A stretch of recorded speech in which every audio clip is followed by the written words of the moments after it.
Hey, it's Brian from Strong Tower, where we help you use applied neurology to improve your movement and improve your life. We're talking about the neck today. So neck tension, maybe some ache, pain, discomfort if that's going on as well. Always get cleared by a healthcare provider before trying some exercises out, but these exercises typically are pretty safe and can be very beneficial, especially if you haven't tried them before.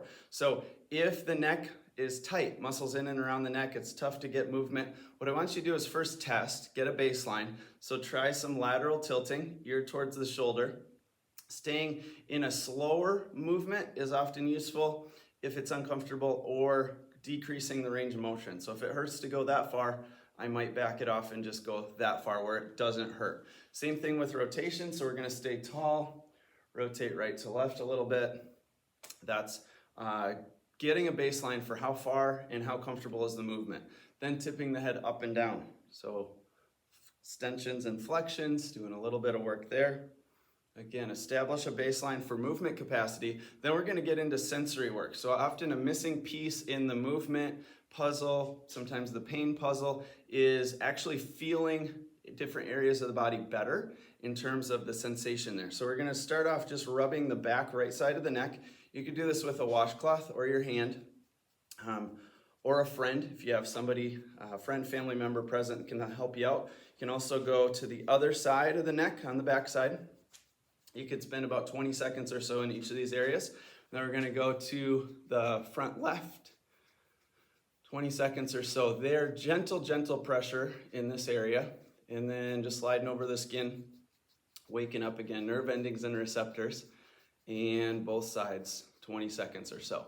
From there, you could retest your movement right away. So see how your sensory work or sensation, actually just waking up nerve endings and feeling an area better, improves or maybe doesn't your movement. And if that's an improvement, great thing to work on. You always probably want to do some sensation work before you do motor control or mobility work in the neck. If that was a useful one for you, you can check this one, rotations as well. From there, we're gonna work on a contraction and then a stretch for this important upper trapezius muscle. So if you've ever had somebody you know works at a desk, or maybe you do, and end of the day, these muscles, you have somebody try to massage and dig in because it's so tight. Those attach up in the neck, the upper trap muscles do, and they're often an area where people carry chronic tension. Sometimes the issue there is we actually don't have the ability to contract the muscle fully and contract it really well. It just stays in kind of this in-between state where it doesn't contract all the way, but then it doesn't relax all the way either. So we're working on basically the spectrum of contraction, strong contraction to strong relaxation on the other end of that spectrum here. So what I want you to do, pick a shoulder.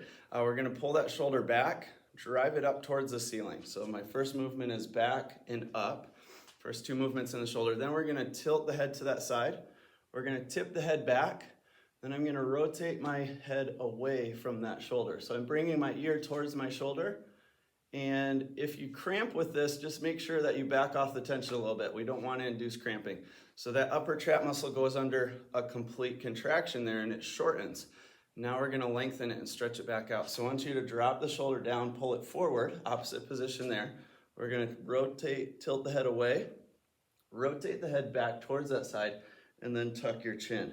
With all of those pieces in place, head rotated, chin tucked, head away, now we're lengthening that upper trapezius muscle out. Feels good. After doing the first side, you may wanna retest your neck range of motion, and if it's better, it's a little bit better for me, that's a great exercise to come back to. This one has been helpful just as a go-to for a lot of people in terms of reducing neck tension, but also neck pain and discomfort as well. Next side, we go shoulder back, shoulder up, and you could compare here side to side. Which one gives me the best response, or do they both actually make things feel better? We're gonna tip the head towards that side, rotate the head away, tip the head back. Again, shoulder is gonna come pretty close to the ear as I shorten up that upper trap muscle. Then we're gonna reverse positioning. So I'm gonna let my shoulder come forward. Shoulder comes down. Head's gonna tip back the other way. Rotate towards the shoulder. And then I'm tucking my chin down. And with all of that together, we're getting, again, a nice stretch in the upper trapezius there. And then again, you could retest, hey, does that feel better, same, or worse in the neck? If it's better, again, great side to work on. Again, you might find that one side really helps and you may want to do more on that side. You could just have that one go-to. If they both help, again, using both sides of that muscle contraction and then going into a stretch. Hope this helps. Remember to subscribe to the channel. It helps to know our neurology.